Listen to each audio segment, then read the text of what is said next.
Israel Hamas युद्ध के जबरदस्त टकराव से धीरे धीरे पूरा मिडिल ईस्ट युद्ध का मैदान बन गया है। मिडिल ईस्ट में बम के धमाके, गोलियों की तड़तड़ाहट, ड्रोन हमले, मिसाइल हमले आए दिन हो रहे हैं। इजराइल और गाजा के बीच लगातार जंगी हालात बने हुए हैं। हालांकि हिजबुल्लाह के साथ सीज फायर के बाद इजरायली सैनिकों का पूरा फोकस अब फिर से गाजा की तरफ हो गया है। वो जितने भी फ्रंट से पीछे हट गए थे, अब उसकी भरपाई करने पर उतारू हो चुका है। अब तक के इजराइल के हमलों से गाजा में हर तरफ तबाही का मंजर है। गाजा में इमारतें खंडर में बदल गई हैं, अस्पताल जमींदोज हो गए हैं। खाने पीने की समस्या, सर पर छत नहीं। इसके साथ ही कड़ाके की ठंड से गाजा में मासूम बच्चे भी नहीं बच पा रहे।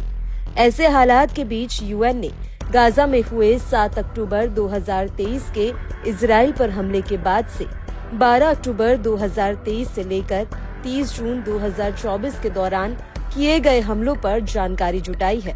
इस रिपोर्ट में कहा गया है कि गाजा पट्टी में अस्पतालों और उनके आसपास के इलाकों को निशाना बनाकर किए गए इजरायली हमलों ने स्वास्थ्य सेवा प्रणाली को पूरी तरह से ध्वस्त होने के कगार पर पहुंचा दिया है, जिससे स्वास्थ्य और चिकित्सा देखभाल को लेकर फिलिस्तीनियों पर बहुत गंभीर प्रभाव पड़ रहा है।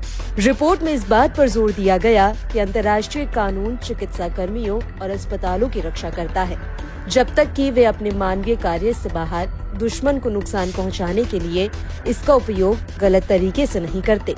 यूएन की रिपोर्ट में बताया गया कि इजराइल ने गाजा के अस्पतालों पर हमले को लेकर गंभीर आरोप लगाया और कहा कि गाजा के अस्पतालों का इस्तेमाल फिलिस्तीनी लड़ाकों और उनके सैन्य हथियारों को रखने के लिए किया जा रहा है, जिसके चलते गाजा में स्वास्थ्य सुविधाओं पर इजराइल के हमले जारी हैं। इस दौरान 27 अस्पतालों और 12 अन्य चिकित्सा सुविधाओं पर करीब 136 हमले हुए, जिनमें डॉक्टरों, नर्सों, चिकित्सा कर्मियों और अन्य लोगों को चोट पहुंची है, जबकि कई इमारतें खंडर हो गईं या फिर पूरी तरह से नष्ट हो गई हैं। रिपोर्ट में बताया गया कि इजराइल ने इस बात को लेकर ज्यादा सबूत नहीं दिए हैं और जो सबूत अब तक पेश किए गए हैं वो सब जांच के दायरे में हैं। यूएन कार्यालय ने स्पष्ट किया कि यदि इजरायली सेना के इन आरोपों की पुष्टि होती है तो ये युद्ध अपराध माना जा सकता है। वहीं इस रिपोर्ट के सामने आने के बाद गाजा की स्वास्थ्य सुविधाएं और वहां के लोगों के लिए चिंता बढ़ गई है, लेकिन इसके बाद भी गाजा के हमले नहीं रुके हैं। हाल के दिनों में इजराइल ने उत्तरी गाजा में घेरे गए कमाल अदवान अस्पताल पर हमले बढ़ा दिए हैं और उसके निदेशक को हिरासत में ले लिया है। वहीं निदेशक का दावा है कि इजरायली सेना ने इस चिकित्सालय को अपने कब्जे में ले लिया है और आईडीएफ वहां से जबरदस्ती लोगों को भगा रही है। उधर नए साल के मौके पर WHO के महानिदेशक टेड्रोस ने नए साल का संदेश देते हुए कहा कि peace is the best medicine. उन्होंने कहा कि गाजा से सूडान तक, यमन से यूक्रेन तक, हूती और उससे भी आगे, शांति सभी लोगों के लिए सबसे अच्छी दवा है और हमेशा रहेगी। I was in Yemen on a United Nations mission to negotiate with the country's de facto authorities for the release of detained UN staff and other humanitarians. The talks with the Houthis proceeded positively and we hope they will bear fruit.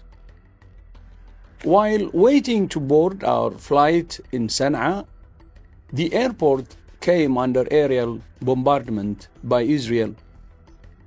The attack inflicted needless death, injury, panic, chaos, and damage, and was another reminder of the growing threat faced by civilians, humanitarians, and health workers in war zones around the world. These must stop. With a new year upon us, our leaders must bring desperately needed peace to the world and health and safety to all. Peace and health are linked. From Gaza to Sudan, Yemen to Ukraine, and Haiti and beyond, peace is and will always be the best medicine for the health and well-being of all people everywhere.